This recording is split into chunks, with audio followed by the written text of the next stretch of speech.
Then I thought, this is where a new technology is coming. For anybody, either individual or a government or company, those who will adopt technology, they will have a leapfrog development, or they must be in a position to survive in a competitive world. That is where we had series of meetings how to promote information technology. At that time, information technology means in little bit Bangalore, Noida, and also Pune. Little bit lightweight Chennai. Then I thought to create infrastructure, what to do. Then first thing, high-tech city tower with brainstorming, that BOT. Then I went to America to promote. At that time, I am very, very passionate to promote all these things. All the way, I went all corporate giants. One by one, 15 days, meeting CEOs and chairmen, going on sensitizing them that India is going to be a giant in information technology. We are very strong in mathematics. Zero is invented by Indians. And also British, while going, they left English. They have taken Kohinoor diamond. But nobody can take away English. These are all the two deadly combinations for information technology. Then after that I came here. I started number of engineering colleges. If you see today, Triple IT. Triple IT at that time, earlier Channareddy, the then Chief Minister, constructed for Rangareddy District Collectorate. Then people agitated, it is far away, we don't want to go there. Then I started Triple IT in Gachibowli. And then number of engineering colleges. Even employment at the time, all our people used to do only job work. From America, they used to send all the scripts. Night time, they used to work daytime. They used to send all medical transcriptions, everything. People will add and send it. Only we used to get peanuts. Then I used to say, this is not our business, you have to go for products. Then slowly, even English pronunciation was a problem at that time. Then I brought best lecturers from London, from America, all these people, how to teach them, all these things we have done. Then one by one companies have come. Engineering colleges, we have started more and more. Finally, at that time, if you see, technology, nobody, even I had a problem, bigger problem, no bandwidth. There are two great companies, public sector companies. One is BSNL, domestic. Another is BSNL, international. Both are public sector companies. You wanted to contact anybody, it will take 5 days or 1 week or one month. And at the same time, you want to have a lightning call also, it will take so many hours, so many days. But you know one operator in the exchange, you will give directly. That were the days. Even international calls, so much of difficulty to get, prohibitive cost. Then I studied all over the world how things are happening, how China is adding all these things. Then I forced 3 prime ministers, successive prime ministers, Devagowda ji, Gujral, and then ultimately Vajpayee. Then Vajpayee ji agreed how to do it. Then he told me, no, we have to pay shareholders market, how to handle all these things. Then I said, everything is possible, you pay premium. Then he constituted a committee. Myself and the then Prime Finance Minister Center, we gave a report. That is how deregulation of telecommunication sector has come. Within 1 year, 2 years, from 20,000 rupees phone has come to 2,000 rupees. Now smartphones have come. From phone you are able to work anywhere to anywhere. That is the beauty of all these things. I traveled all these things from the beginning. I remember even I asked Bill Gates to come to, I wanted to meet him. He was very busy at that time and also he was an icon, all these things. He refused to meet me. I don't have any business with politicians. Politicians are different, business people are different. Then I told him, I sent a message through his ambassador. I am having a work with you, I want to meet you 10 minutes. Then finally he gave me appointment. Then I prepared laptop presentation, all these things. At that time, this type of presentations also nobody used to do. Even professionals you are unable to do. Then I prepared presentation with beautiful vision, everything.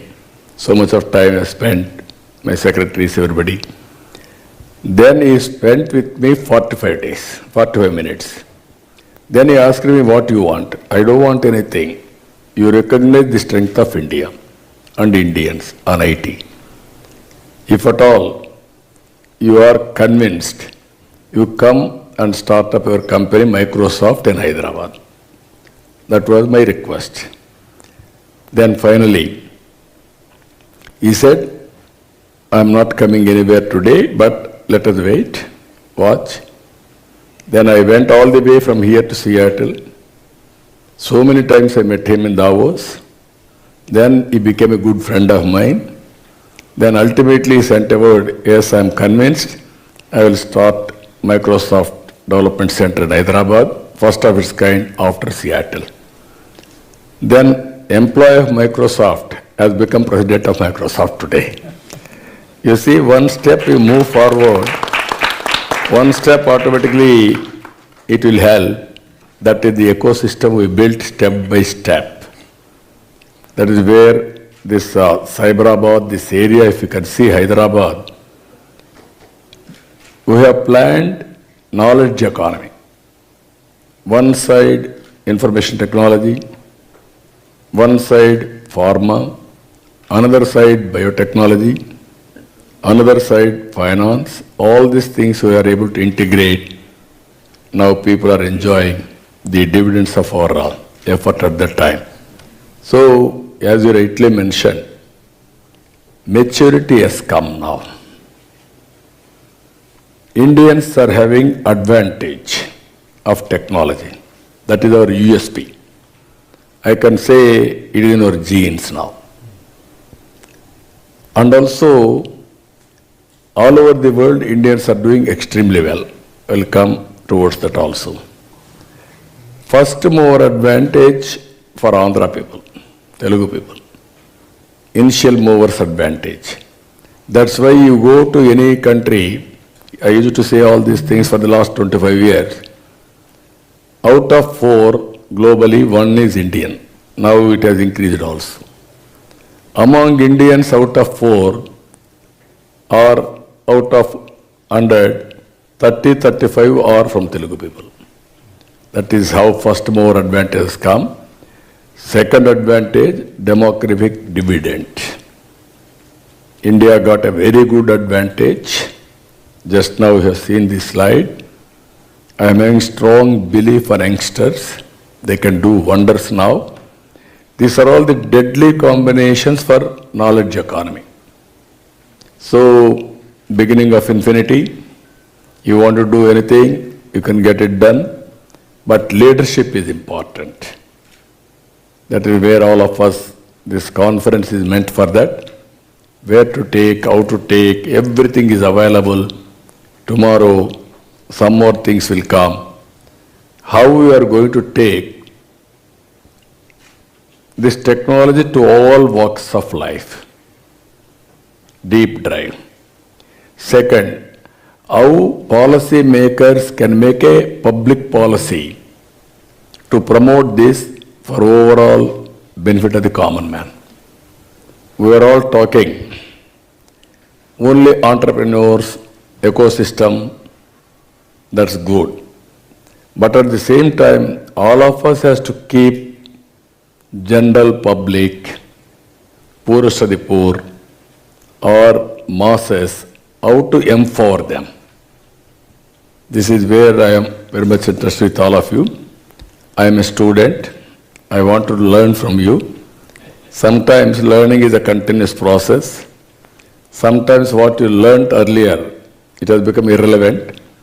New things, again we have to learn continuously and apply our mind. So I want to listen more from you, how to take the benefits of all these things to the common man. There also I want to discuss some of the items. One is if you can go through, India is a great country. Even from the beginning, India is a great country. 400 years back, we are great. After that, so many innovations, so many people have come, they destroyed economy, they looted economy, all these things have happened. 1991, that to Telugu man, P.V. Narasimha Rao, has started economic reforms. That is the beginning of turning point for India. That is where so many engineering colleges, medical colleges, all these things have come. This is where, after economic reforms, PPP model, public-private partnership, I can call it P3 model. This model is creating wealth. That is the result of, if you see all of you, you may not visualize, but people are enjoying because everything is available now. Roads, one example. All national highways earlier, to reach place to place, very difficult. Small country, Malaysia, they had 8-lane road, 1,000 kilometers east-west corridor. I traveled that road. Then I met the then Prime Minister. I am feeling very bad. I am feeling ashamed of it. Small country, 2 crore population, they are having this road, we must have. Then he told me, where is money? Money is not necessary, money will generate. That is where we brought first time, under PPP model, BOT, build, operate, own and transfer. First proof of concept, Chennai to Nellore. Today if you go anywhere, your national highways, very, very happy, drive to, we are having pleasure to drive. That is the beauty of all of our roads. One decision has made all the difference to reach the last mile. Now national highways are having abundant funds. Where is the funds? Users are paying. Now they are going with the technology now. That is where deep drive technology, cameras, automatically to lead your car, then bill will come to you, no pain for you, no corruption. That is the benefit you got it.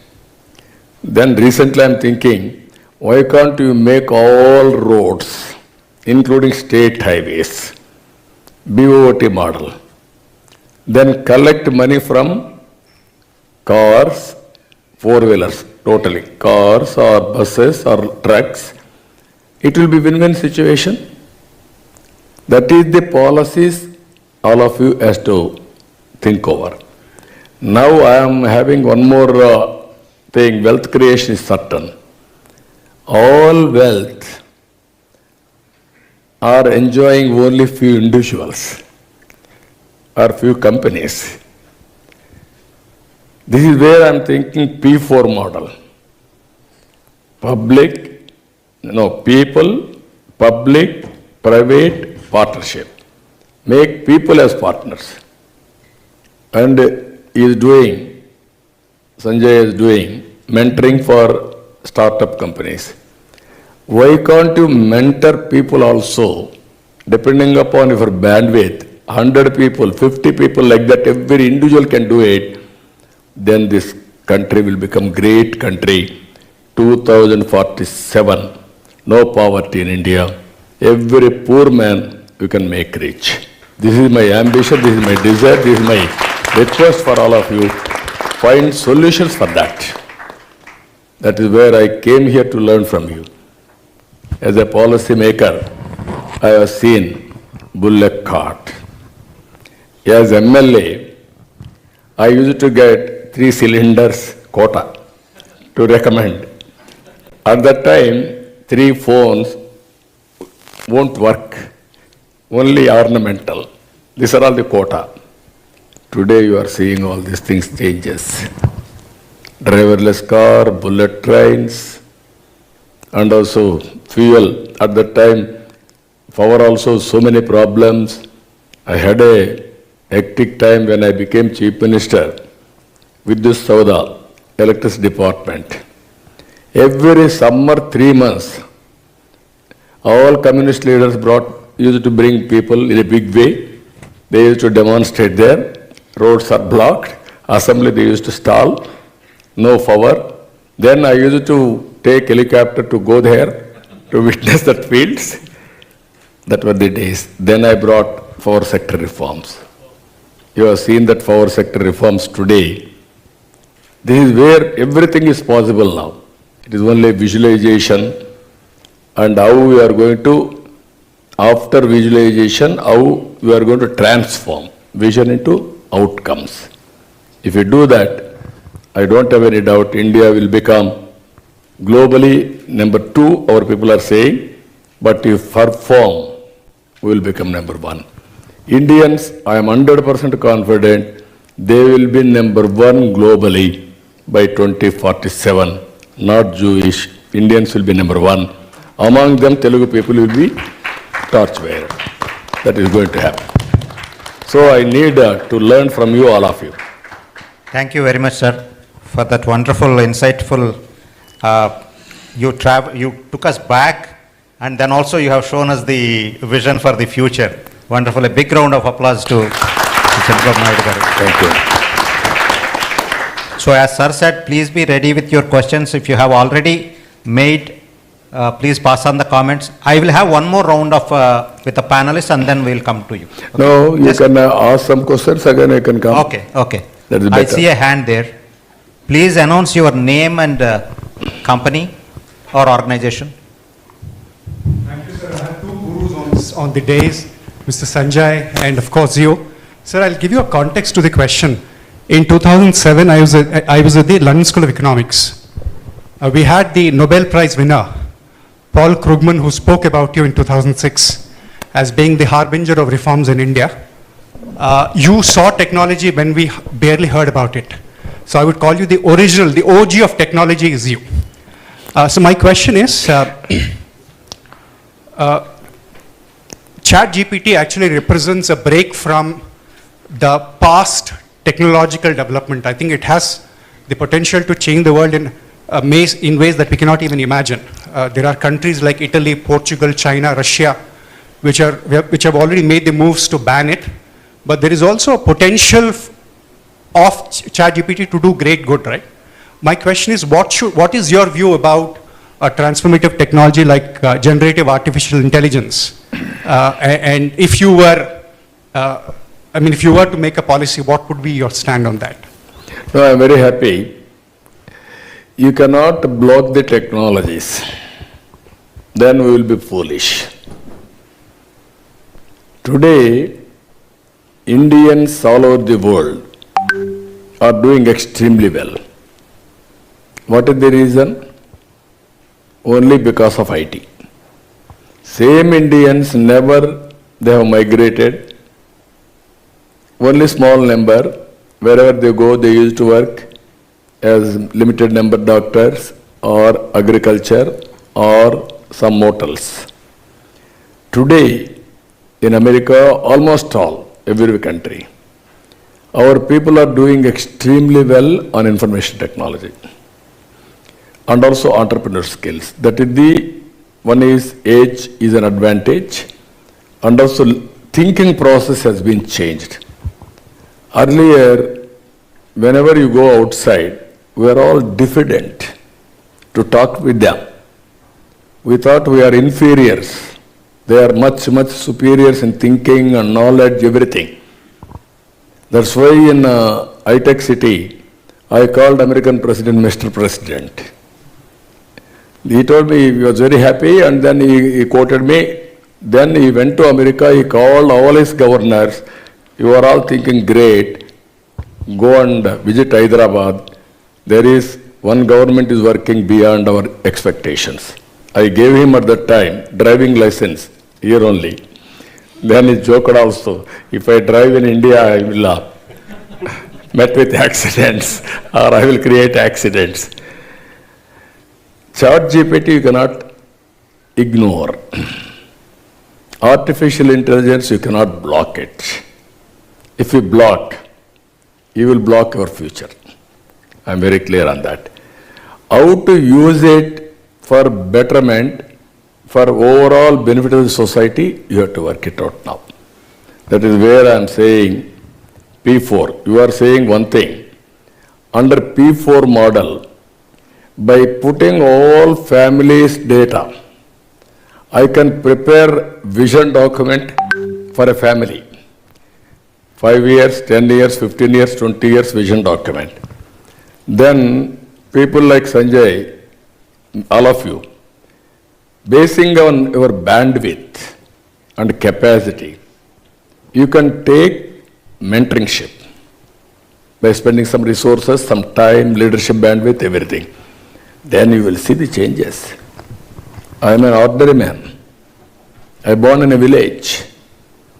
My village don't have road, no bus. We used to do leveling all these things by using all our bullock carts. Then bus they used to send. That were the days. No power. In Lantar, before Lantar we used to read. I used to travel 8 kilometers for high school, carrying my carrier. So that were the days. Today we are having all these advantages, but how to take to the logical conclusion is important. I entirely agree with you. By using all these things, 2047, how to make India number one, Indians number one globally. It is possible, it is going to happen. Now things are changing after COVID. If you see, working styles have been changed. Virtual working and physical working. Social life, people are going and working, or otherwise virtual working also people are doing. Services and goods, how so much of changes if you see e-commerce. If you produce something, you identify your consumer, delivery will be on e-commerce channels, on their own or on your identification. So these are all the things are going to happen in future. So we have to encourage it, but there are some debates, pros and cons, what is going to happen, human intelligence. Ultimately, even GPT, artificial intelligence, everything has to be executed by human being again. That is where Indians are having upper hand. That we have to use it. Thank you. Before coming to audience questions, since the chat GPT subject has come up, I also want to have the technologist perception. So there are two things. One is, Sridhar, you should tell us what are the ethical issues involved with chat GPT. My second question to any of the panelists is, how chat GPT can be used by common man? Because I think this is the quickest adoption that we are seeing, either governance or how can it be used by industry quickly? So the ethics part is like always subjective because the law of the land defines ethics at times, but I feel like we have to take it a level above and think from humanity's perspective, where there are certain set of well-being pillars for ethics which are defined. We have to ensure new frameworks have to be defined as part of the policy, where the 5 pillars of ethics are taken care of, and it is actually correlated to the technology use. Example like as simple as you're writing an exam today, and that exam questions if I put into ChatGPT and I generate all the answers, while the government is trying to help online education. And if I use a tool like ChatGPT and fill those answers and pass my exam and get my degrees, that is unethical. So we will have to even make counter systems to like stop that, where the work will start happening eventually. As we make policies around it, and especially like people who are here in the crowd who are like all experts for some of these domains of deep tech, I believe that's their role as well to come forward, draft these policies, pass on to GSFT kind of bodies, where while there is an opportunity in future, we can work together to make policies and ensure like we are ready. India is ready actually for that bit of it. So anything that you believe like is a question mark, like I can imagine 50 years ago or maybe 100 years ago when everybody couldn't get a driving license and there was no clear definition of accidents, there was always a gray area around it. Similarly, we are in a gray area spot at this point of time around ethics. There has to be policy creation to be done. Once we create these policies, we help the government rather than putting a question mark. I think we will then lead this whole journey to the next bit of it. So right now, that's the time. Now, can I intervene here? When I started biotechnology, people said it is not correct. If I should have stopped at that time, no COVID vaccine today by India. This is where I am saying how to use it for better purpose is important. Everybody is saying at that time, because of biotechnology, so many changes, artificial changes you can bring, it is not good for nature. Nobody stopped it, it has gone. That is what. No, thank you, Ram Prasad. And Kiran is a good friend. Thank you for asking. So my view is that with guardrails, I'm a big fan of that ChatGPT can be a quantum leap in terms of democratizing technology. I'll just take two quick use cases, Mr. Ram Prasad. One is, like Sir mentioned, very kind of him to say that, you know, I'm a mentor and I can do that. Actually, in education or even in access to public policy, benefits and everything, there are already systems which are coming into place where ChatGPT can be used by the common man to understand what are the various benefits which the government is offering. They can be around subsidies, they can be around insurance, they can be around free education for their daughter, bunch of stuff. Similarly in education, the point I mentioned about Khan Academy, I was watching a TEDx video which shows that on one side, like he said, you could use ChatGPT to cheat and actually, you know, make your answers, right? But on the other side, with certain guardrails, ChatGPT can be your personalized mentor, your personalized teacher, where it will ask you questions. It will help you to think in the right direction. If I were to just dip towards healthcare, I'm fairly engaged with healthcare quite a bit. I'm on the board of a large hospital in Hyderabad. Today, the healthcare proportion of doctors to population is extremely low, especially rural healthcare, like Sir mentioned.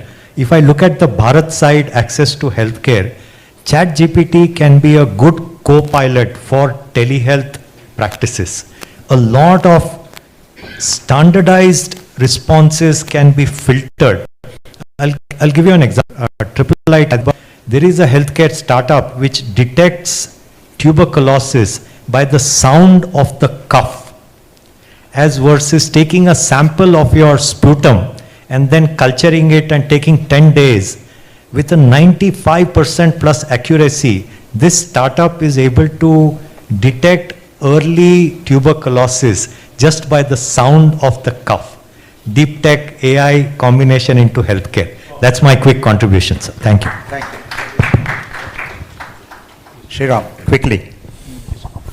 Yes, so with reference to what exactly the ChatGPT is doing, like for example, as Sanjay also mentioned that, you know, that you can become a personal this thing, and I see this there is a lot of potential. As Sir was saying initially, that, you know, if we take example, you know, these all things actually get to feed it into ChatGPT.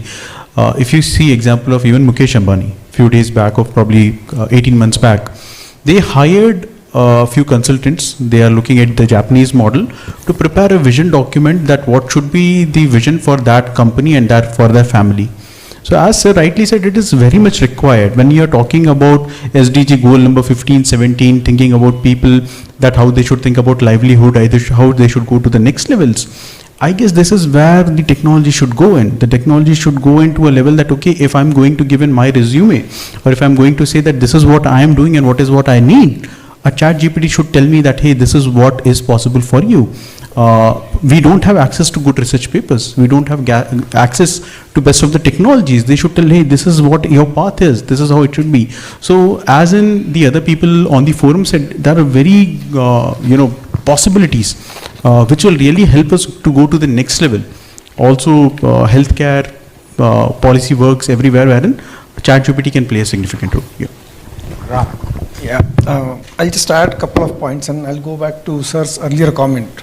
How to take technology to the grassroots level people, agriculture sector, right? I think there is a significant, there are many use cases in agri sector with generative AI, which is ChatGPT, or even broader AI also, right? The advantage India has, right? All these systems fuel on data.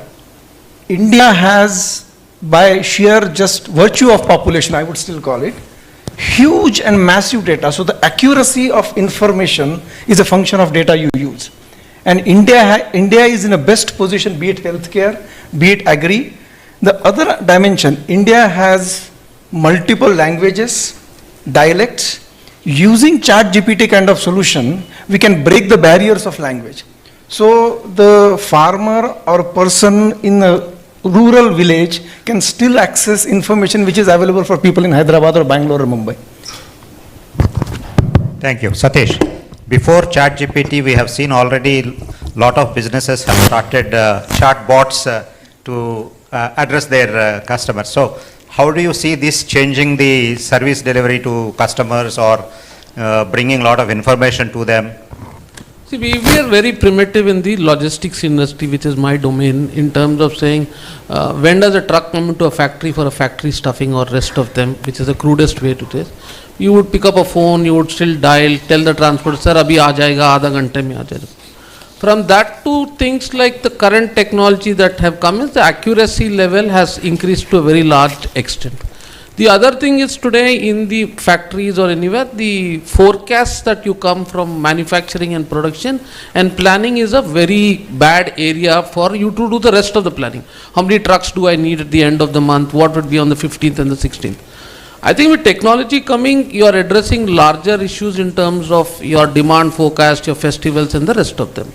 Things like ChatGPT, for example, is a layman language that I can say. Today, if I want to go to Udaipur and Jaipur on a holiday, and my wife says, can you put an itinerary together? I don't need to break my head and call a travel consultant. I have a tool where I just go type and say, I need to go to Jaipur and Udaipur. It tells me, get up in the morning, have breakfast, and this is your top restaurant, 10 o'clock here. Further, and you present it to your wife, you are the best hero in your house. So I think technology can be leveraged brilliantly. On the security angle of technology, today you have cameras that are there, which are there to take out. But I know when my son comes into the house and goes out and when did he log into the gate, like my gate type of apps which are there in terms of it. When did my driver come in and go out, sort of it, your overtime calculations, your ledger accounts and so on. I think there's a lot that the technology can make our lives use, but it depends again on how well versed you are. What is the challenge that we see today is that the guys in the bottom know the technology. But sometimes when we talk in the corporates, the guys on the top still are not aware that what can they change the organization to reach larger places. So if you don't leverage technology, you will perish. If dinosaurs has perished being a mighty animal, it's just because it did not know its power, and technology's power is mightier than dinosaurs. I think the biggest thing that we are missing out is the big data. We have historical data which we can take and do a lot more things. I think my take is that. Thank you. Audience round. I saw a hand there. Yeah. Sir, over to you, then I'll come to you, sir. Thank you. Thank you. Sir, this is my 24th year in High Tech City. And I have worked very closely with your team Back then, we received number of delegations when Microsoft and other companies were setting up in Hyderabad. Now I have joined the Section 8 company like GFST, specializing in quantum computing. So I don't have a question, but I have few proposals to make. Quantum computing is a field which is still emerging, not adopted by the industry in production yet. But India has made a good move by creating the National Quantum Mission and launching a 6,000 crore seed fund this year. The cabinet approved it in April this year. That was in the making for the last 3 years. I wish we had somebody like you to accelerate some of those. The proposal is twofold. One, we need to create a test bed for quantum computing anywhere in India. Location can be decided collectively, where startups can build prototypes and take those ideas in quantum computing to mainstream in the not so distant future. Today, no startup has availability of a lab where they can try something, unless that lab is created by some IBM or some AWS or Microsoft. India's own lab does not exist today. So number one is proposal is to create a test bed for startups in the field of quantum computing. Number two, the vision of the organization that I am representing is called Quantum Ecosystem and Technology Council of India. We started it very recently. The vision is to create an incubator specifically for quantum computing startups, again in the near future.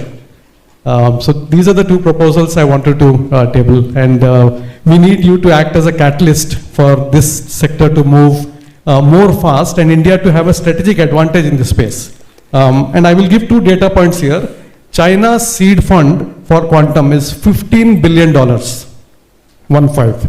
The country that has done more work in quantum computing, even more than US and Europe put together, is China. So that is why India needs to put its act together and bring all the minds together to make this a priority for us. Thank you, sir. Thank you. We can work it out as a pressure group, GFST, how to put pressure and also how to create public policies and how to advise respect to governments, everything we can work it out. These are all new technologies. One is application of new technology is very important. If you won't apply, you won't get any outcome. That is where I entirely agree with him. Either policymakers or top in the organization, they are more traditional. Citizens and bottom overall freshers, they are more innovative, more creative, more tech savvy. That is the mismatch biggest problem. Decisions and policies they will take, ideas and innovations these people are having. How to bridge these two for overall benefit, that is the biggest challenge. We will work it out. Thank you. Thank you, sir. Sir.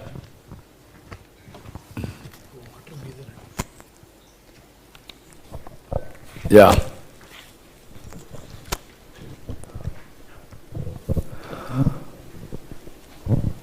Yeah. Good evening, sir. So, Good evening. I remember when you are Chief Minister 15 years back, I introduced to the right people to you. One of my cousin brother, who is very successful in Dallas, USA, I introduced to you, and you are so visionary that time. Even now I am only visionary. I am ahead of times always. That is the problem with me. If you think today, I am thinking 20 years ahead. Yeah. But that's why sometimes it is a disadvantage for me. People are not understanding me. That's why I am losing sometimes elections. I am not talking short term and also appeasing and giving everything. But I want to give everything. But at the same time, all our ideas are futuristic. And when J.I. Chaudhary was there, so Yeah. you are the person who brought big companies to Hyderabad, Telangana, Andhra Pradesh, that time. So most of my family members, they are well settled in state. Well, they are in top position big companies like He 100. was a representative for STP Yeah. at that time. That time, yeah. We used to work with him. So we will work with you and we will see that how make India global, one of the, your The vision only is, problem is those who got benefit out of my policies, they are not supporting further how to take forward. That is the biggest challenge. That's where I'm asking. Not only finances, all these things I'm not asking. But how to create good policies, how to share knowledge, how to take forward is very important for the benefit of the nation. So I need all your cooperation now. Everybody has to cooperate. All of us will work as a group for 2047. How to make this great country number one in the world.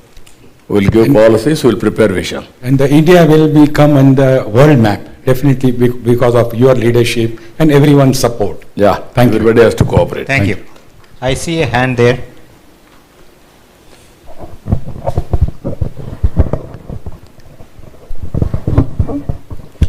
Hello, respected sir. Yes. I'm not from Andhra or I'm not from Hyderabad, but I started my career from here, and there are some goosebumps on my hand that I started my career from Hyderabad, and you were the one. I received the first award when you inaugurated GenPact in Uppal. So there's a long story, 20 years back, and what you said about the 4 Ps, the people, the partnership, the public and the partnership, so 4 stories. So I just wanted to tell you that, and I just want to give my kind feedback to you that, that why don't we have the reformation in the Indian education system right from the school days? We are talking about, it's a very simple question, sir, that, we talk about a lot of engineering colleges, management colleges, and you were the one who started one of the first who laid the foundation for triple IT in Hyderabad at Gachibowli. But why don't we have some kind of reformation across at the country level, right from the school days, so that our next breed is ready, not at the time when the maturity is already reached.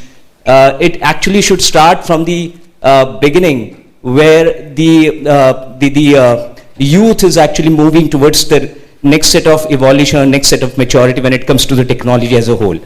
And another part, it's just a thanks to you that it is not restricted the technology and the contribution what you made, not restricting only to Hyderabad or Andhra. What I have observed that I was able to create a space for myself, and right from the first job what I did from engineer, and then I became the CTO for Vodafone, which is one of the global organization. So it's not like people in Andhra got benefited across the country with the contribution what you made. We all took the knowledge, the skill, the capabilities and the capacity from here, and we explored not just in India but out of India also. So thank you so much, with all my warm gratitude to you.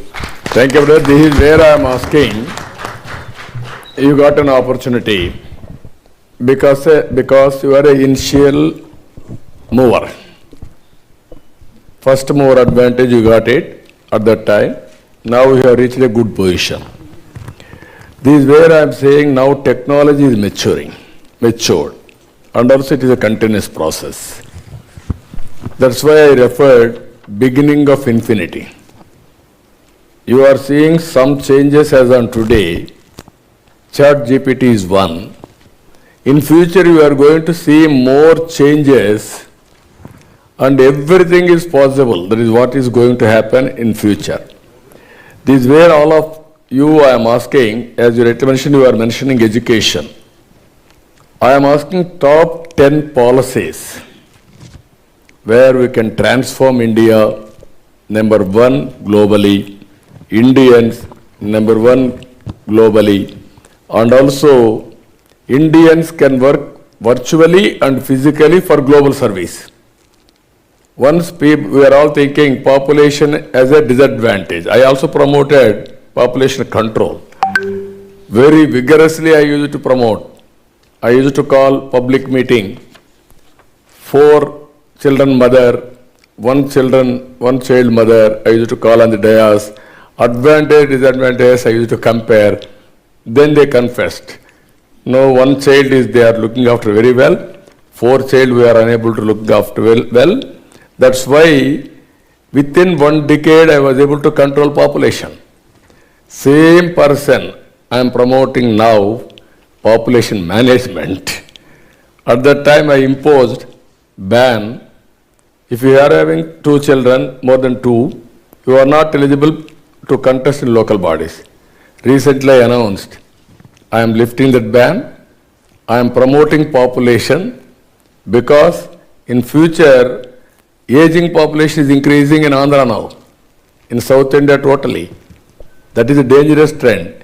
That is where I am saying, one is education policy, comprehensive policy, deep tech in education.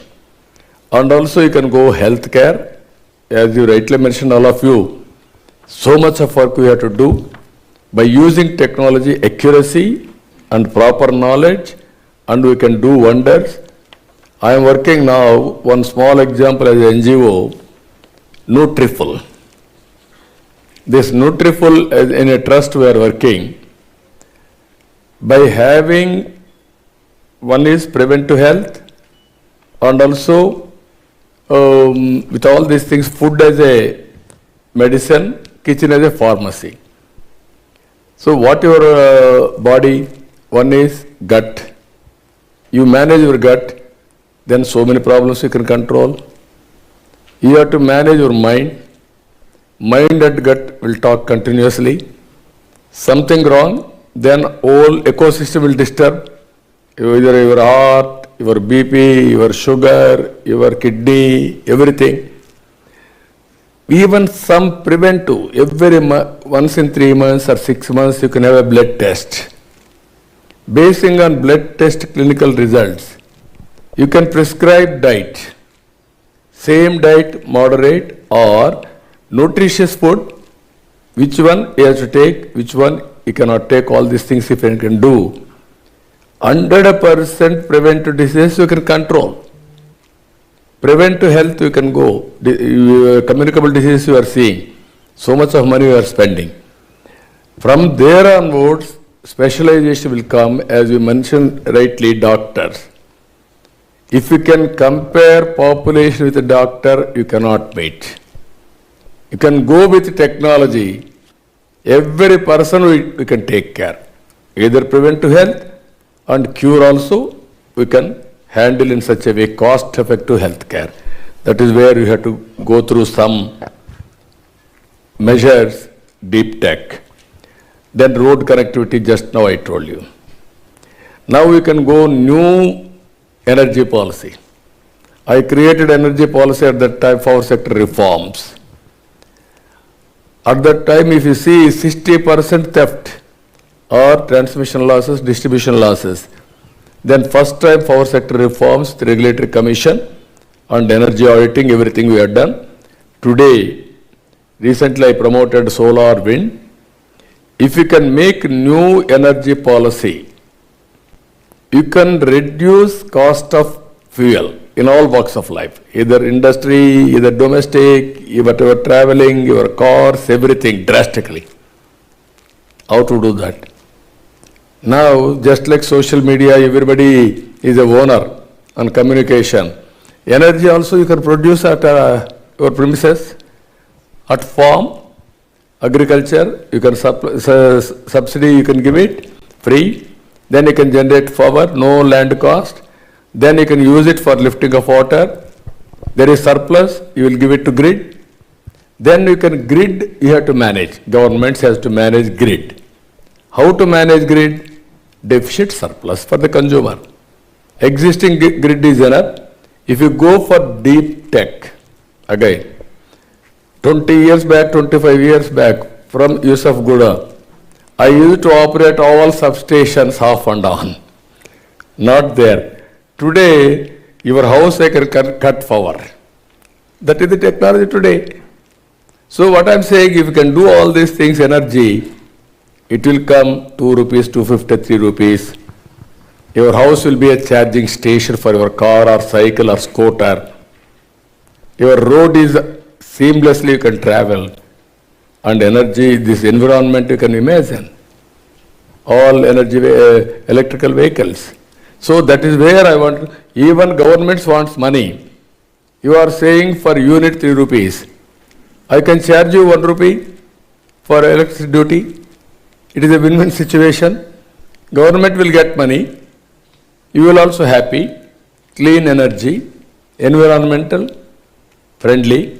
That is where you have to think new energy policy. Same thing in agriculture. Lot of scope. We can produce food for the global community. Use drones, cloud computing, and then specified areas where you have to spray pesticide. Now we are going on spraying 5 times, 6 times, 10 times without knowing what is that fertilizer or pesticide owner will tell. You take this and spray, we are spraying. So that is where agriculture revolution can bring. Water, how to harness water, water policy. If you can bring all these things, digital currency is one in my heart. 500 or 1,000 rupees or for 2,000 rupees, they have banned. Even 500 also if you can do. Even every Kirana Kotu or this what you call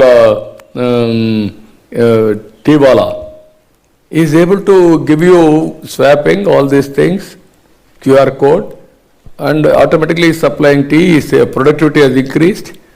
No changes or all these things. If you do all these things, today you are doing GST, quantum jump in GST. If you abolish 500 rupees and 2,000 rupees, all political corruption, money hoarding, black marketing, money laundering, everything will go, then you can see the economy. Multiple areas it will grow. Finally, P4. You got an opportunity, you have to handhold 100 families, 10 families, 20 families is your duty. Even CSR, corporate social responsibility, we can use everything to uplift our fellow human beings. Like this, if you prepare top 10, all of us, we can see, visualize 2047, 100 years independence. Thank you, sir. It doesn't look like you are seeking any opinions or suggestions from all the experts. No, I'm giving thoughts. Already have so much of agenda prepared and... No, I'm giving only thoughts, but solutions are with them, not with me. Yeah, that is a point. So the industry, youngsters and startups, entrepreneurs, business leaders should take these as the base issues, problems, societal issues, and then focus on delivering solutions. Thank you so much. What I am asking them, it is a win-win situation. You will get a revenue model and also you will get name. Right. I will get good benefit out of it. That is, poor people will become rich. Right. That is my dream. That is my wish. Sir, I one more time go back to the panelists. In earlier conversations, we heard so many times policy. So can you quickly, very pointedly give, what are the policy changes that you require, state governments or central government or whatever, to enable this technology, this ecosystem, and to make the industry deliver solutions for the vision of serving the people? Sanjay. Very pointed. Yes, sir. I'll just take a quick couple of minutes. I would like to say that if the government or the policymakers can encourage that domain and technology marriage, I feel that would be the best, because many times I see that there is a disconnect. There is technology which is being developed, but the use case and coming from the problem back into the technology needs a little bit of a overarching hand to come in.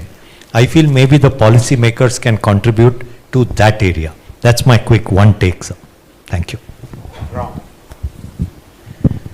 I think given all these technology advancements, and as I said earlier, data is the key for this. So, and now Data is wealth. Yes, and every equipment, Future. every machine will start generating data now. So, and for us to use these tools like ChatGPT or AI or other, it's very important to have a data interoperability policy addressed very clearly. Then the amount of data which gets generated, we'll be able to really harness and use it for all the citizens of India. Yeah.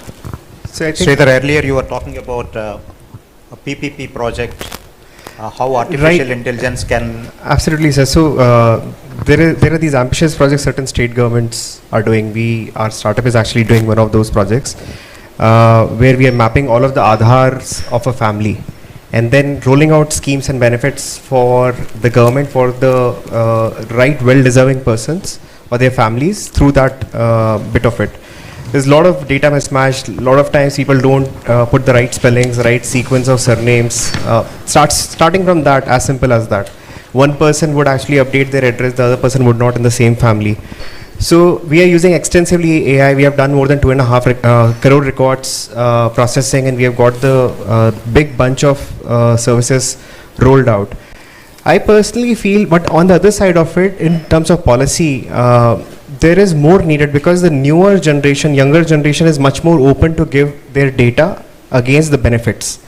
So if we can do a better job in terms of privacy, because the word is very loosely used multiple times in terms of privacy, but exactly what does it mean when you give your data? Like there are definitely amendments with say 16-digit numbers that we give away for ID card where certain numbers are masked.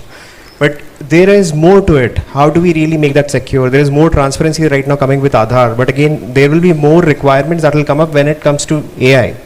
Similarly for blockchain, similarly for cryptos. I mean, like there are policies where rather than putting a ban or the regulation, what we ideally require is a functional mechanics where we can compete with global players where other people are taking advantage.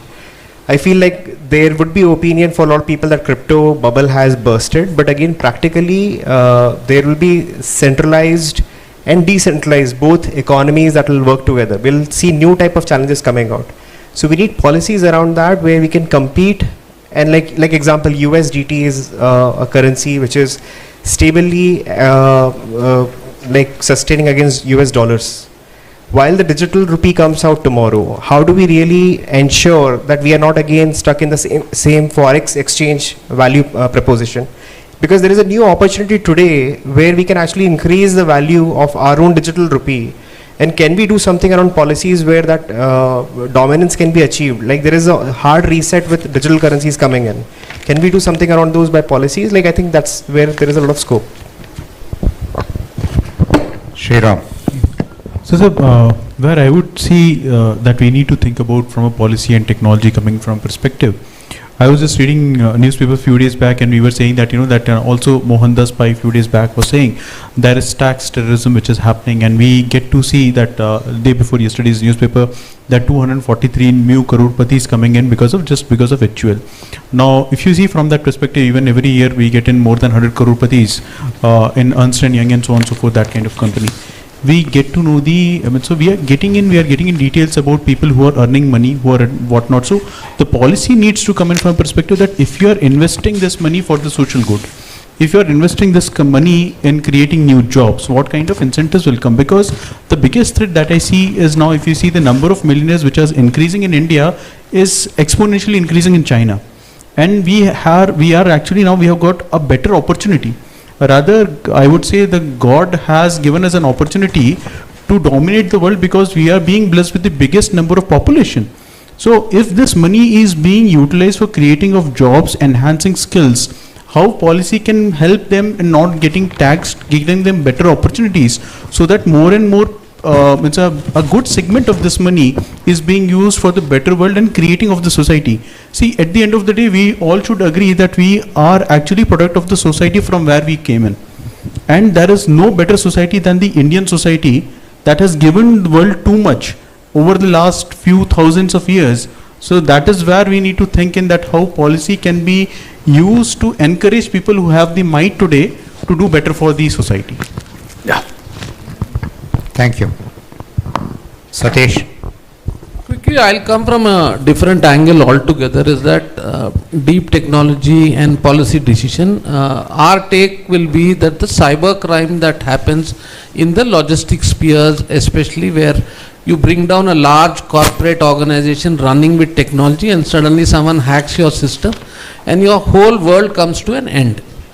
Now, if someone is doing that, what is that the policy or the lawmakers can do in terms of the real sort of it, because it's bringing you complete disruption. I think that's one clear policy that I would look at globally as well as within the country, because today if you hack a system and you can threaten them or you can do whatever it is, and then you come to a situation of a negotiation table. So this is worse than terrorism in a different way, and it has brought down not one company, but it's brought down several things, and we are spending millions of dollars only to see who's hacking me from which part of the world, just to see whether Merck got hacked, or last week I was in one of the pharma companies.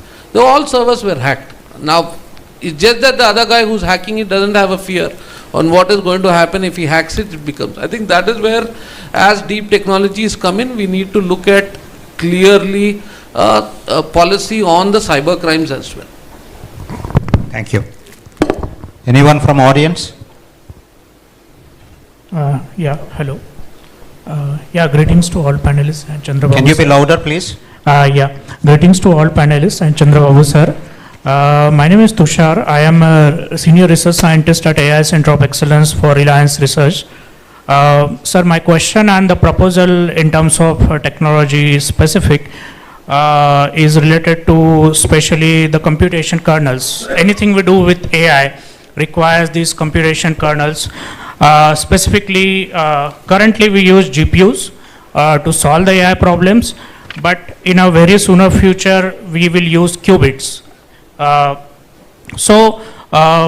want to propose that every API call for these computational servers should be made on Indian soil rather than US or China. Currently, which is not the case, and tomorrow, like a world war situation, we face the pandemic, more of an economic war like situation, and we will not be able to access those resources when the nation would need it most.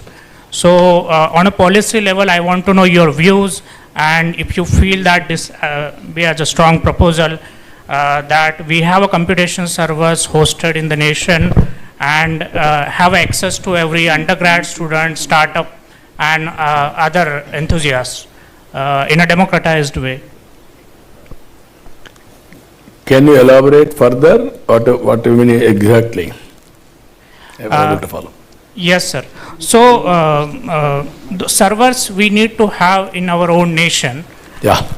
That is the That issue. is where warehousing, all these things, data, clouds, all these things. Yes, sir. Yeah, that is where we have to bring a good policy and secured policy.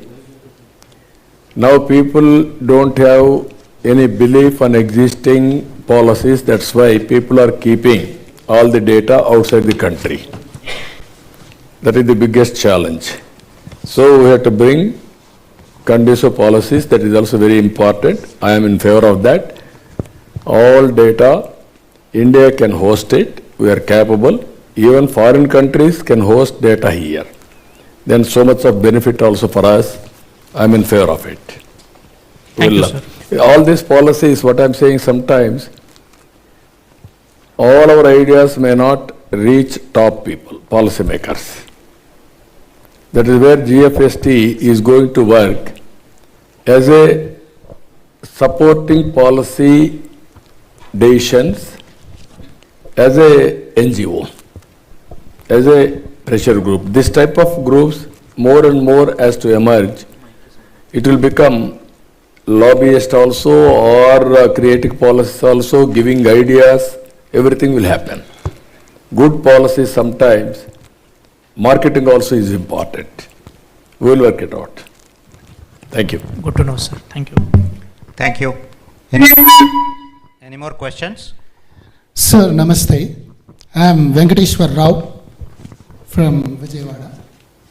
I am international patent holder. Reducing the keystrokes required for inputting characters of Indic languages.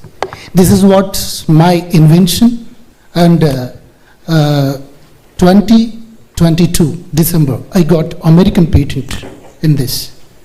So I wanted to put a proposal in front of you, that is the language technologies, computing language technologies, especially for Indian languages.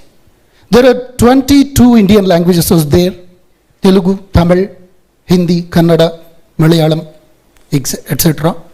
So that's why in coming trends, when we compare with 2011 and 2021, there are massive uses of languages, Indian languages, in the cell phones or in some other computing technologies.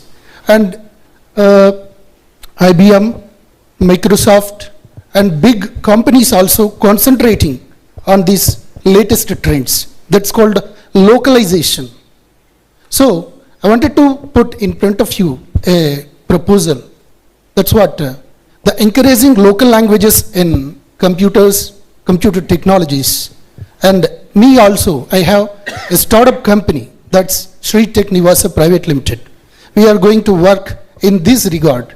So I wanted to request you to encourage this type of Indic language technologies because of agriculturists and women just who are illiterate in English and who are very literate in their own languages. Then only we can encourage themselves in computing trends. That's what my request. Thank you, sir. No, certainly it will develop. I remember olden days. At that time only laptops. Only few people can handle. Even myself and also chairman, Triple IT Raju Reddy, we used to debate in Davos with experts how to make it very, very simple, even common man can operate. That is where icons at the time we used to think. Now it is a reality, even common man is using better than us. Exactly. Second one, language. We used to discuss from the beginning. Now local language also, people are working in that. More and more softwares, all penetration, all these things has to come. All these things demand based. There is a demand, people will come to innovate. It is a reality now. Indian languages are penetrating. It is going to happen. We will also promote. There is a lot of difference between 2011 and 2021 in uses. No, another 5 years you will see so much of difference again. With ChatGPT also is struggling to work with local languages as of now. Exactly. That will be the biggest revolution in future. If they do properly, then it's a big leapfrog. It's going to happen. Thank you, sir. So we have to end this session. I can allow 2 more questions. This question is, hello? Can you hear me? Yeah. Yeah, please, carry on. This question to Ram and Sriram from EIT. So we are talking about deep technology and a lot of data is collecting, and India has coming to this population, lot of data is collecting. How the regulations and governance is going to happen? Because as someone mentioned, if the data goes to some wrong hand, definitely it's going to be issue. From the EY team, you guys are having any kind of regulations and any kind of measures, or your team is working currently? We just want to understand. And other thing is, in AP and Telangana, a lot of lawyers are available here, and they don't have the opportunities like compared to the other IT or other sectors. So we want to see in the regulation sector, specific to deep technology, is there any options to them if they can study specific courses or if they can concentrate on specific technologies? We just want to hear, because EY team is mostly focused on the audit-related consulting. So, yeah, in fact, I'll just address the last part which you mentioned, right? Audit is just one part of the function which EY or most of the big fours do, right? Audit is just one function. And in the advent of this whole technology explosion which is happening, right? Now most of likes of EY, other big fours also, technology is mainstream now. So technology consulting is the largest practice, if you will, right, in most of the big fours. Now the data and the policy part, right? As a part of the government sector or a vertical, right, within EY, we work very closely with the Ministry of Information Technology, right? And that's where I was referring earlier to the data related policy. Because going forward, the data generation, the sources itself is going to explode. Every device is going to generate data, and devices have to communicate with each other, and that is very important. So already there is a data policy, as well as there was a question on data residency also. So that policy, EY is already working with some of the ministries. So, and I'm sure other big fours are also, right, because everybody is participating in that. That is already in works. I think the minister sometime back also announced that yes, there is a draft which is coming out, right? But I think that's very important piece, and especially when AI and some of these tools are becoming mainstream and every citizen is using those, that becomes extremely important. So I think it's high time government has to come out with that. So EY is working with the government and the ministries on that. Any quick add?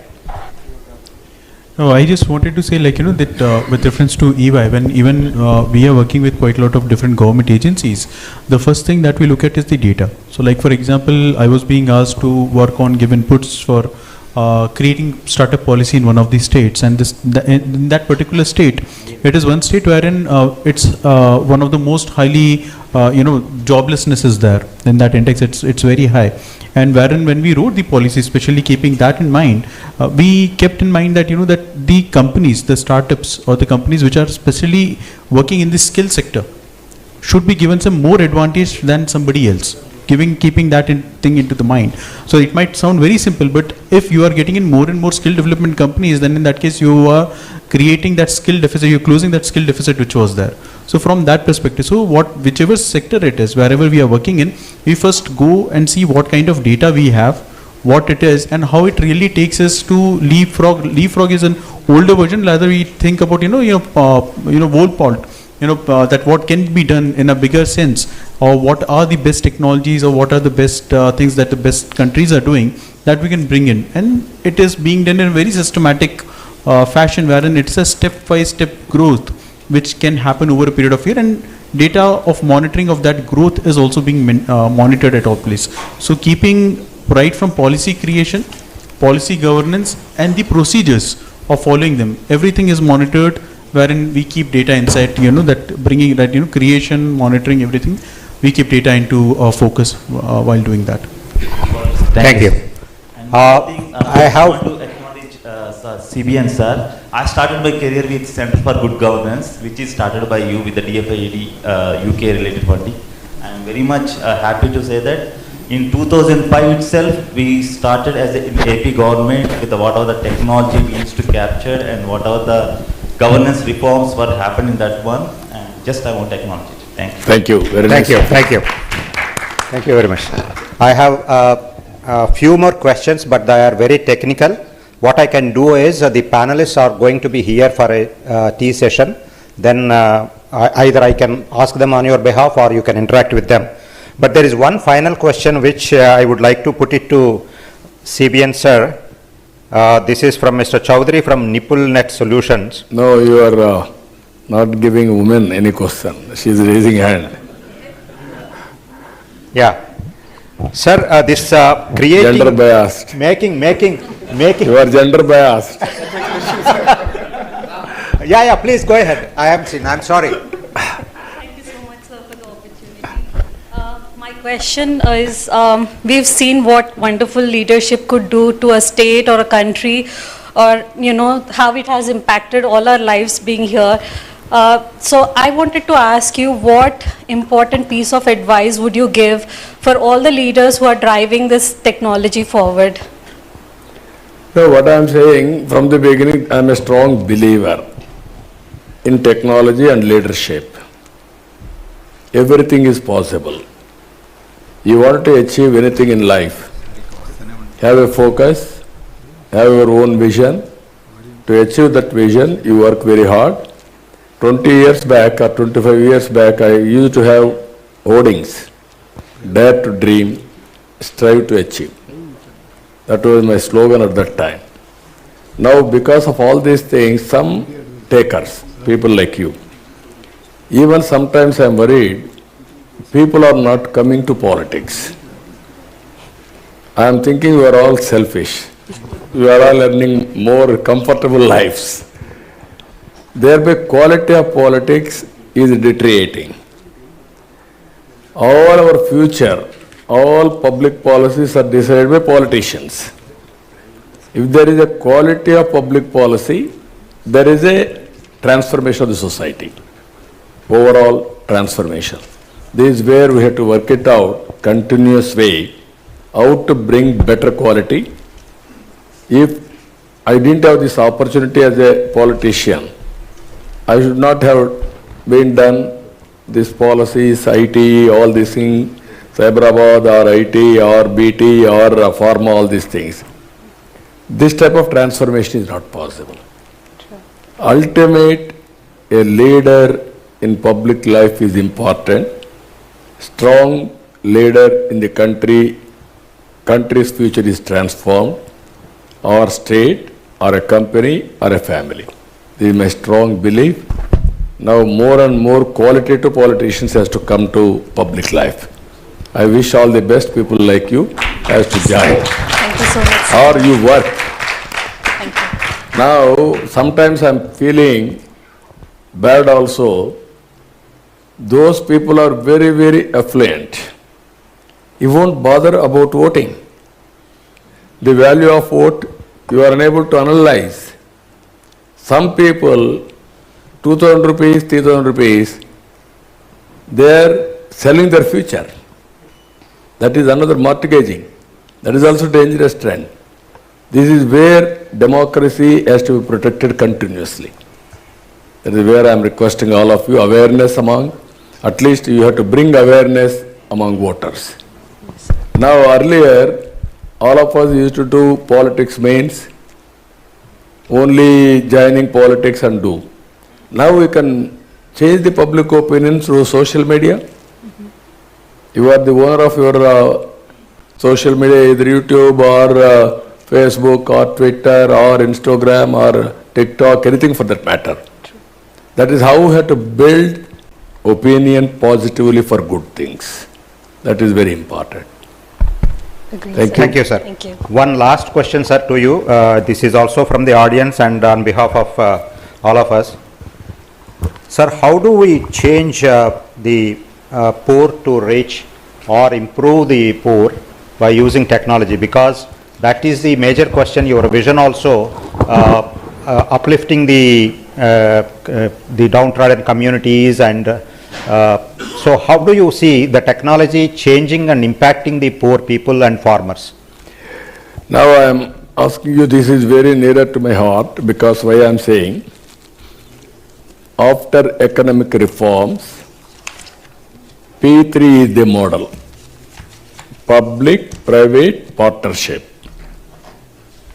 Now I am proposing P4 model as a futuristic. What is futuristic? People, public means government, private agencies and partnership. If you can make this arrangement, as on today there is CSR, corporate social responsibility, you are all educated, some of you, most of you I can say, you born in a small family just like me, but we got an opportunity. You are masterized step by step with management techniques and leadership qualities. You are having that management bandwidth, and also you are having some resources. This is where this policy I am thinking, everybody can adopt some families. 5 families, 10 families, basing on your capacity and bandwidth. Then automatically governments will be a facilitator. What all government is giving will give the beneficiaries. You also mentor him, just like what Sanjay is doing. You can mentor them. Then you can hand-holding. Continuously you can create WhatsApp groups, 50 persons or 20 persons. Then they will ask any decisions from you, suggestions. You can give real time. Then you can prepare by using ChatGPT, vision for that family, how many human resource, natural resource, human resource is having, any children, 10th class or intermediate, how to educate him, guide him to have better education, then their skills, what are all the skills they are having, suitable to their activity is there, or have some modification of skills, improvement of skills. Same person, if you see one example, same illiterate man will get a job in the village. He will get 200 rupees a day. Same illiterate person, little bit skills, manners, body language, some English words, if you can get ITC, this hotel, you will get 20,000 rupees or 50,000 rupees. What it means? That is the value addition. If you can do that, proof of concept is every year per capita income. We can measure very easily per capita income. Then those who can perform well, government has to honor them, respect them. This is the cycle I want to create. It is our responsibility. You are all thinking to look after people or public, it is government responsibility. You are also taxpayers. You are earning money, you are giving to government money, that money we are spending. But if you involve, it is a quick transformation. This is where P4 model, I don't have any doubt, I am telling you again and again, you write down today, 2047, India will be number 1 or 2 globally, it will happen. That is the strength of India as on today. Second, Indians all over the world, you write down today, by 2047, number 1 influential community in serving the global community needs. You may call service, you may call exploitation of commercialization, I don't mind. But both public governance and corporate governance, Indians are going to dominate. By that time, I don't want to see again poor people as poor forever. They are hand-holding P4 policy, how to make poor to rich. It is everybody's responsibility.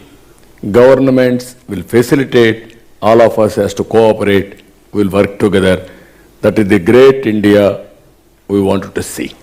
That is where I need all of you to join with us in GFST. We will frame the policies, we will put pressure to governments. Thank you very much, sir. You wanted to say, ask anything? Yes. Yeah, please. Okay, sir. So myself, Sharat Muthyala. So I have 2 questions here just related to the technology. The first question is that with the rapid increase, thank you. So with the rapid increase of this kind of technologies like robotics and data commercialization and all, most of the people are losing their jobs as of now. So we are seeing that. Definitely we cannot stop the technology as we have discussed, so but we have to equip the next generation students or the people with the kind of technology to operate, and we should be in a position to operate them. So how to handle this kind of situation, as we are talking about the people to uplift their living standards. So on one side, if they are losing the jobs, how to handle this kind of situation? So with every adoption of the technology, this may happen. This is one. And second thing is that how we can also use this kind of deep technology in this kind of taxation system, because most of the MSMEs are facing the tax issues and individuals are facing the tax issues. As you have rightly mentioned, sir, that we are the taxpayers has to take the responsibility of this, and so directly or indirectly paying a lot of taxes and owning the ownership is also one challenge.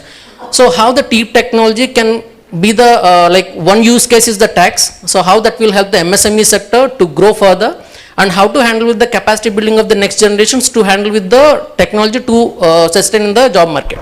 These are 2 questions. Yeah, you are right. Only regarding to taxation. It is a continuous process how to promote MSMEs, that we have to continuously do that, how to transfer that benefit. It all public policies again. The only the way we have to put pressure and lobbying to governments to listen our request, that can be done. Second one is jobs. People are thinking IT will remove jobs. How to create wealth? There are conflicts again. Creating wealth, you need IT. Having jobs, again, you don't want IT. What I wanted to emphasize all of you, creating wealth, create more and more jobs also. IT is only enabler for creating jobs. I told you just now, GPT will transform, it is beginning. Every family, if you prepare a vision document for GPT, India will become a global supplier for services and also goods, either physical or virtual. You can imagine the opportunities. Thanks to Europe, thanks to Japan, thanks to China, countries aging, they need our services now. Either doctors or nurses or some other services, so many things. You make use of all these opportunities. Be a global citizen, outlook, integrate with the global economy and exploit services or goods for the global community. That is our vision. It is possible. That is where demographic management, if we do, after 100 years before we are all slaves, next 100 years independence, we will be the leaders, number one leaders for globally to serve the global community. That is going to happen. That is where from now onwards you have to plan demographic management also to have different ages of population from now onwards, so that always you have to meet our demands. Otherwise, India will become, after 2047, another China or another Europe or Japan. It is going to happen. Thank you very much, sir. On that inspiring note, that was a stimulating experience. Listening somebody to, wanted sir, to... we are really short of time. Okay. Don't disappoint him. Let us see. Thank you very much, sir. I'm taking clue from your last note, what you said, like we are doing a lot of innovation on the deep technology and all, but you also said that we need to know how to market these technologies to the world. So on this note, I would like to thank you for that ISB, which is a global business institute what you got to your Hyderabad.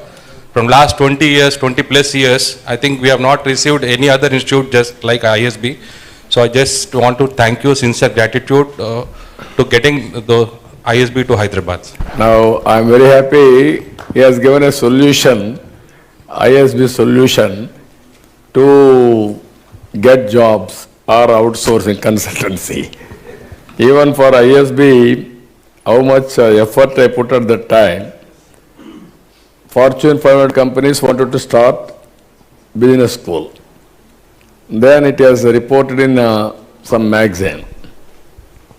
They wanted to go to Bombay, Maharashtra government, Karnataka government, Tamil Nadu government. Then no agenda for Andhra Pradesh. At that time, Andhra Pradesh was not in the map. Then my secretary told me.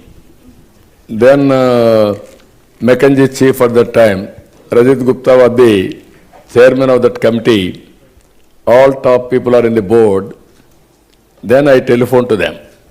They told me, sir, you are right, but we don't have any inclination towards Hyderabad. It is not in our list. Then I told them, okay, don't consider Hyderabad. You come for a cup of tea or breakfast, and then you decide on merits. I don't mind. Then they came. Same business principles applied, how to market it. Then I sent my ministers, 4 or 5 ministers to airport to receive them. Very good AC bus I organized for them. Then they came to me, to my house. Then immediately I got beautiful bouquets and also shawls, and I honored them. Then I received one by one. Then I served breakfast by giving plates. Then I gave a presentation. By seeing all these things, by that time they are all totally inclined, perception. Then they asked me what you are going to give. Don't ask me anything. You go to respective governments, what they offer. You make it +1, send it to me, I will accept it. They went to Karnataka, they got appointment after 4 hours. They went to Maharashtra, they asked him reservations. You have to give reservations for our state. They went to Tamil Nadu, they gave garland or bouquets to give it to Chief Minister. So it makes all the difference. One is goodwill creation, second is clinching marketing strategy. I am very happy. ISB is one of the best institute now. I really appreciate them. They are at that time nobody knows what is business, ISB or MBAs, all these things, nobody knows. So I am very happy. Now you can give solutions for all of us. Thank you. Thank you. Very nice, sir. Sir, that was really stimulating experience listening to the visionary who was talking about digital technologies 2 decades ago and now looking ahead of another 2 decades to create a society where technology is used to uplift the marginalized communities, ensure equitable access and address all social, economic and environmental challenges. As always, sir, it was a very inspiring session. We are really fortunate to have you with us and thank you so much for sparing time and sharing your thoughts.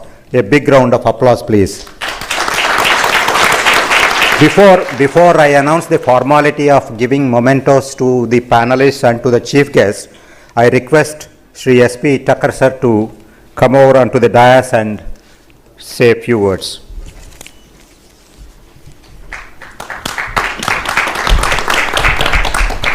Thank you. I have 4 very simple comments here as an addition to whatever is happening. It's a very happy day for all of us. Point number 1 is we are looking at new model of governance in the country for which we can show the way, and we are looking at near future where the poverty word will simply go out of our system, and that's how the system is growing, especially when India is going to move from 3 trillion to 10 trillion in the next 10 years and then 40 cross beyond that. So per capita income is rising, all equity is getting answered. This is point number 1. Now point number 2 is that what is the outcome of this group's discussion today? This is a beginning of discussion, not an end of discussion. So it results into number of outcomes for which the groups will have to be formed, people will have to come together. So first of it will be public policy if we are looking at 2029 and 2047. So public policy will be one critical item. Action planning simultaneously will be another item. Mr. Naidu always has talked about Falcon X, which he started, Nandi Foundation, which again he started. There are so many things which are there.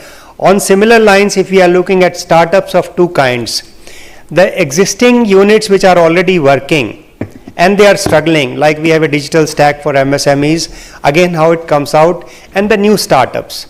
So how are we going to work on that? Who are the other volunteers who are willing to come and join GFST? This again will be very, very important for us, and take it as your own forum so that you can participate and then come back and contribute. So this is point number 2. We are also proposing to conduct similar conclaves every 30 to 45 days. As Mr. Naidu has mentioned, at least 10 points, 10 items are there.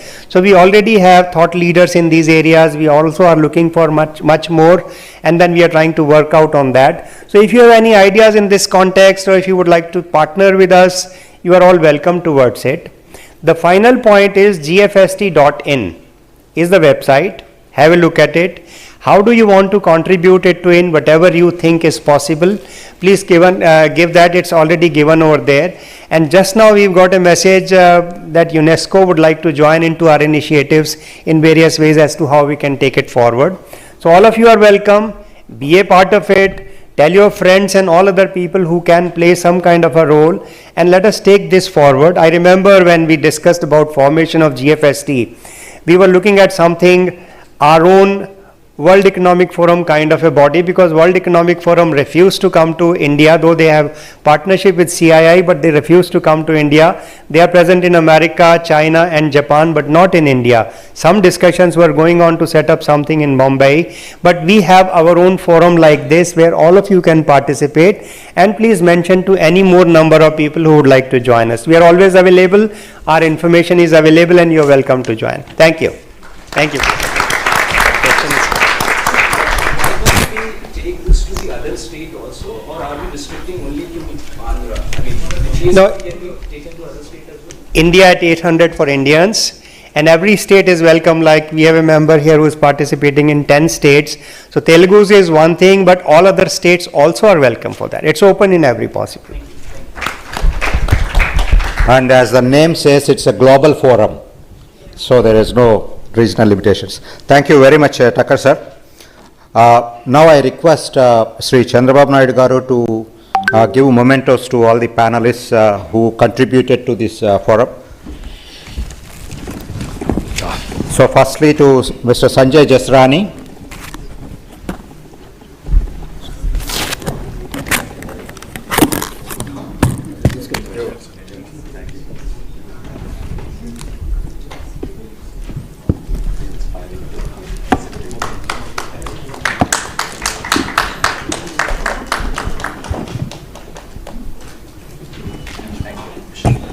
To Mr. Sridhar Seshadri.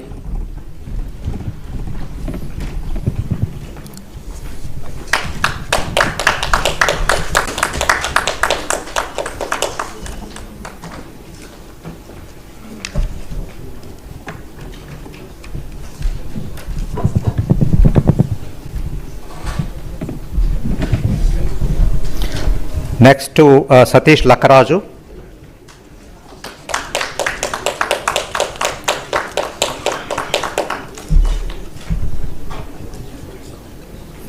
Mr. Sriram Iyer.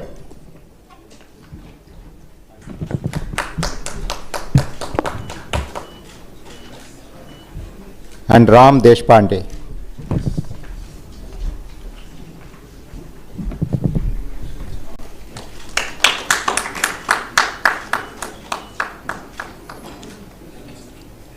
Now I request Tucker sir to present a memento to Sri Chandrababu Naidu Garu as a token of our love and affection, and Sanjay also to accompany.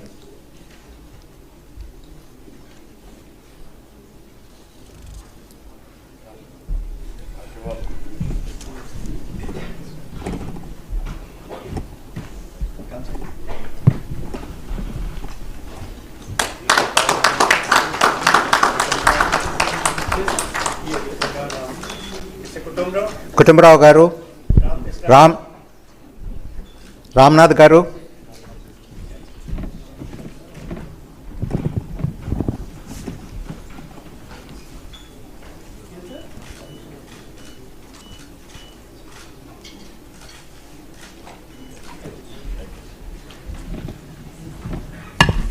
Thank you so much, sir. So that brings to the end of the first edition of seminar in our series.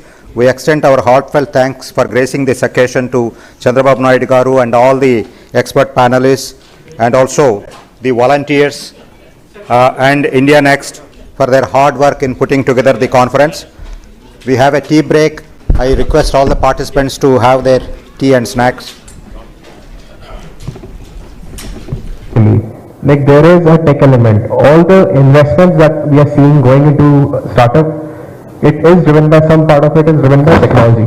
The valuations that we are seeing, a lot of money that's actually getting from different investment perspective from different countries into India, I see that's actually because of the tech as well. The critical part here is like how well we apply the technology more than buildings as the technology, and I think that's where we are entering in with the startups ecosystem at this point of time. So startup ecosystem I clearly see is very critical for us for seeing the 2047 kind of vision. We